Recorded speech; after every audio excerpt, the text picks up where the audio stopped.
તાલુકો સાણંદ જિલ્લો અમદાવાદ સ્પેશિયલ ગામડાવાળાને ખબર પડે કે આ ગંજેટા એટલે ગામડાવાળાને ખબર પડે કે ગંજેટાનું ઝાડ હોય. ખેડૂત હોય ને, ખેડૂતનો દીકરો એને ખબર પડે કે ગંજેટાનું ઝાડ હ. યાલ ફેલે ના ખબર પડે. આ ગંજેટા કુદરતી ભગવાનની દયાથી એનું દુઃખ ચોમાસામાં એક જ બાર. એટલે આ ગંજેટા તમે ખાઓ ને એક નંબર. ખેડૂત દીકરાને ખબર પડે, યાલ ફેલે નહીં ખબર પડે કે ગંજેટા એટલે આ ગંજેટાનું ઝાડ હા. હવે ચોમાસામાં એક જ વાર ઉગે.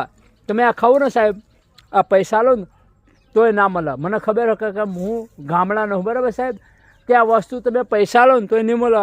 પણ આ ગામડામાં ને શ્યામમાં ખેડૂતના દીકરો હોય ને, કિશનભાઈ, એને જ ખબર પડે કે ગંજેટા એટલે યાર ફેલે ના ખબર પડે કે ગંજેટા એટલે શું. ખેડૂત હોય ને એને ખબર પડે કે આ ગંજેટા હા. આ ગંજેટા રે ને આ રે જો ચોમાસામાં બારિશ હોય ને તાણ જ ઉગે. યાલ ફેલમાં તાણા ગમે તાણે ના ઉગે કે શ્રાવણ મહિનો આવે બારિશ પડે તાણે ત્યાં ગંજેટા ઉગે. ખેડૂત